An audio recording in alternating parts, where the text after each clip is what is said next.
Resolveremos el problema 6.21 del libro de termodinámica de Morán Shapiro, tercera edición en inglés, referente al balance de entropía. La entropía, nos dice que una cantidad de aire experimenta un ciclo termodinámico que consiste en tres procesos en serie. El proceso de 1-2 consiste a volumen constante, calentándolo de una presión P1 de 0.1 megapascales a una temperatura 1 de 15 grados Celsius y un volumen de 0.02 metros cúbicos a una presión 2 de 0.42 megapascales. El proceso de 2 a 3 nos dice que es a presión constante y es un enfriamiento, es decir, baja la temperatura. Ok, y por último el proceso de 3 a 1 nos dice que es un calentamiento isotérmico al estado inicial, es decir, al estado 1. Dice, empleando el modelo como gas ideal con un calor específico a presión constante de 1 kJ sobre kilogramo Kelvin, evalúe el cambio en la entropía para cada proceso. Dibuje el ciclo en coordenadas PV. Entonces hay que graficar el ciclo. Entonces por ello hice este diagrama presión volumen específico. Entonces si ven, estoy poniendo aquí los datos que nos dice que la presión 1 es igual a 0.1 megapascales o un bar. Es un calentamiento, es decir, va a haber un aumento de temperatura. Y nos dice que es a volumen constante. Cuando el volumen es constante, pues sí, es una línea vertical porque simplemente pues no cambia, como dice. Después dice que el proceso de 2 a 3 es un enfriamiento, es decir, va a haber una disminución de la temperatura, entonces se va a mover hacia la izquierda, ya que estas líneas son de temperatura constante. Entonces hacia acá, pues esa temperatura es menor que la de acá. Entonces, y si dice que esa presión constante, pues va a seguir permaneciendo esos 0.42 megapascales o 4.2 bares. Después dice que el proceso de 3 a 1 es un calentamiento isotérmico, es decir, a temperatura constante hacia el estado inicial. Entonces va a ser todo este proceso a una temperatura constante, ¿ok? Entonces, para no tardarme tanto, nos dice el problema que es para empleando el modelo de gas ideal. Entonces no tenemos que demostrar que el aire se comporta como gas ideal. Entonces, utilizando la fórmula de gas ideal, justamente en el estado 1, que si ven es en el estado donde más datos nos dan, de esta fórmula pues despejamos masa. Entonces nos quedaría como presión por volumen sobre R por T. Pero esta es la constante específica de los gases, no la particular. Entonces habría que multiplicarlo, bueno, más bien dividirlo por la masa molecular del aire y pasa del otro lado multiplicando por ley de la herradura. Por eso está acá arriba. Entonces sustituimos datos. Aquí pues esta es la presión de 0.1 megapascales, o sea, esto lo hago para eliminar unidades.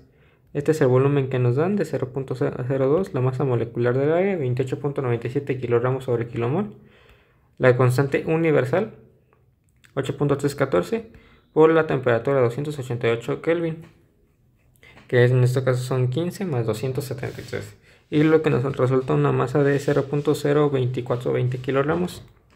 Sabemos que el volumen específico es nuestro volumen sobre la masa.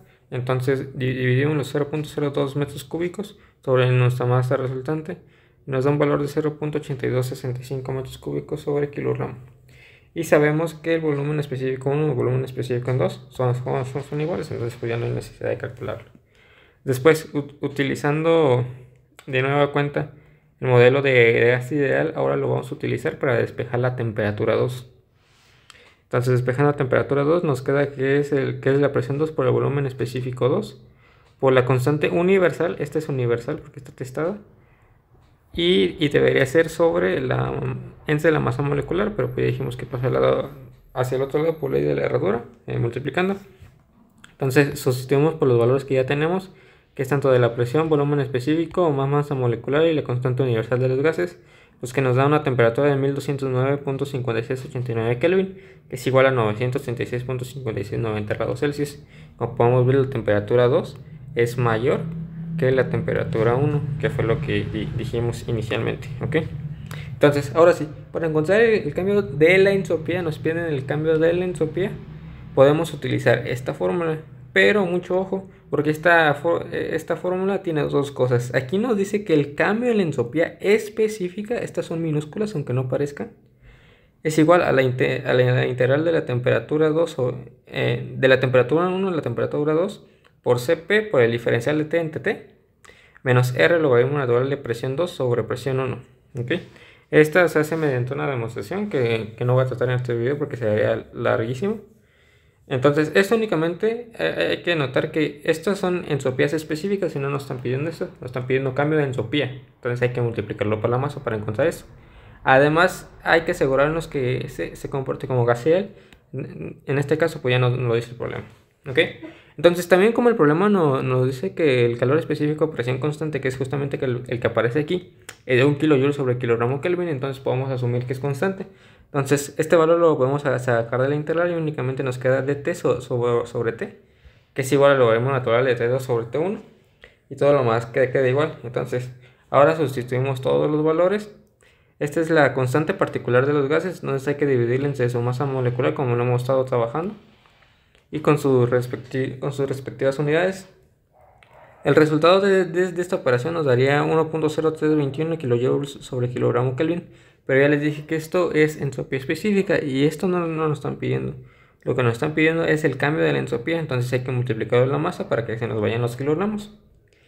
Si hacemos lo anterior, nos da que el cambio de entropía del estado 1 al estado 2 es de 0.02476 kJ sobre Kelvin. Normalmente el cambio de entropía siempre les va a dar un valor muy chico. Entonces pues es correcto, ¿ok? Ahora procedemos a buscarlo del estado 2 al estado 3. Aplicamos la misma fórmula.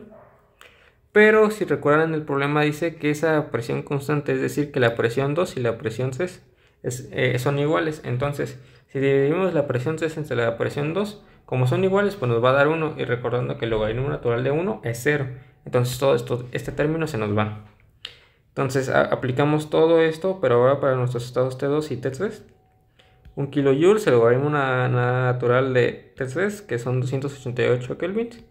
Y el T2 de 1209.5689 kelvin, los kelvin se van. Y esta operación nos queda menos 1.4351 kJ kilogramo Kelvin. Pero eso no, como está en base a masa, pues hay que multiplicarlo por la masa para que se nos vaya. Y ahora sí, haciendo esta operación nos va a dar un valor del estado de 2 a 3 de menos 0.03476 kJ sobre kilogramo. ¿Okay? Y por último tenemos el estado del estado 3 al estado 1. Recordando otra vez que el problema dice que es calentamiento isotérmico, es decir, a una temperatura constante. Por lo tanto, T1 y T3 son exactamente iguales.